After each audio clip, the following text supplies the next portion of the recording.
সুপ্রিয় দর্শক, আসসালামু আলাইকুম। জীবনের গল্পে আপনাদের স্বাগতম। ক্যামেরার সামনে দাঁড়িয়ে আছে এই মুহূর্তে একটি অসহায় বোন। আমরা শুনবো তারই জীবনের গল্প। আসসালামু আলাইকুম আপু, কেমন আছেন? ওয়ালাইকুম আসসালাম ভাইয়া, ভালো আছি। আপনি ভালো আছেন? আলহামদুলিল্লাহ আপু, আমি ভালো আছি। আপু, আপনার নাম কি? আমার নাম মিতু ভাইয়া। মিতু, কোথা থেকে এসেছেন? ঠাকুরগাঁ থেকে। ঠাকুরগাঁ থেকে। আপনার ফ্যামিলিতে কে কে আছে? ফ্যামিলিতে মা আছে, বোন আছে। মা আছে, বোন আছে। আপনি পড়ালেখা করেছেন? পড়ালেখা অল্প একটু করছি, 6 পর্যন্ত। 6 পর্যন্ত।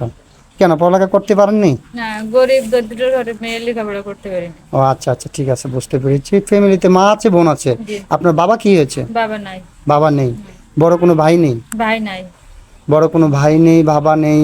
তাহলে আপনার ফ্যামিলিটা কে চালায় আপু? ফ্যামিলিতে মা চালায় তো কষ্ট করে, আমিও ছিলাম, এখন এই জায়গায় আসছি। এখন ফ্যামিলি মা চালায়। এখন আমি এই জায়গায় আছি, গরিব মনে করেন যে বিয়ে শাদী করার জন্য। আচ্ছা আচ্ছা, ঠিক আছে আপু, বুঝতে পেরেছি। আপনি চাচ্ছেন যে যেহেতু আপনার ফ্যামিলিতে বাবা নেই, মা নেই, কোনো বড় ভাই নেই, আপনার ফ্যামিলিটা খুবই কষ্টে চলছে।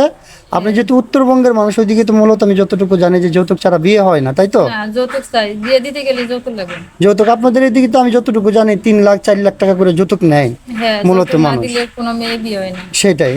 তো আপনি চাচ্ছেন যে যৌতুক ছাড়া কোনো ভাই যদি আপনাকে বিয়ে করে তাহলে ওনাকে আপনি বিয়ে করবেন। হ্যাঁ, এই জন্য এই জায়গায় আসছি। আচ্ছা আচ্ছা, বুঝতে পেরেছি। তাহলে সেই ভাইয়াটার অথবা সেই ব্যক্তিটার বয়স কত হতে হবে? অথবা বয়স যেমনই হোক আমার কোনো সমস্যা নেই।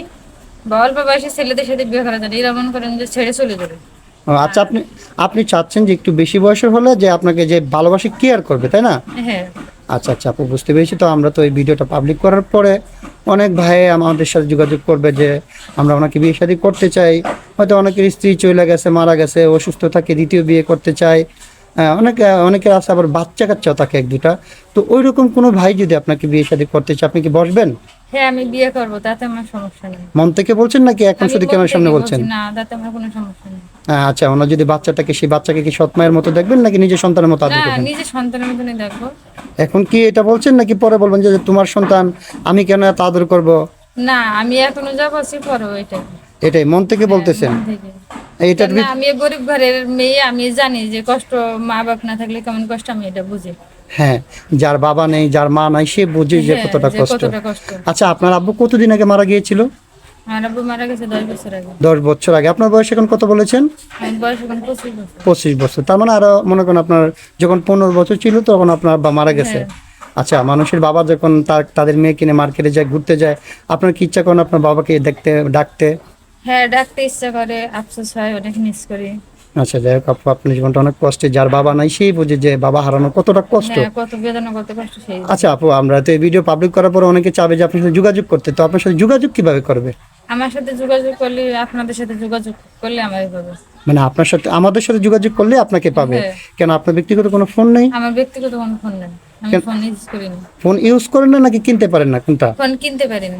আচ্ছা, ঠিক আছে আপু, বুঝতে পেরেছি। তো সুপ্রিয় দর্শক, এই মুহূর্তে দেখতে পাচ্ছেন ডিসপ্লেতে একটি নাম্বার। এই নাম্বারটা হচ্ছে আমাদের নাম্বার, ইউটিউব চ্যানেল কর্তৃপক্ষের নাম্বার। আপুর সাথে যদি কেউ যোগাযোগ করতে চান, এই নাম্বারে ইমো, হোয়াটসঅ্যাপ খোলা আছে।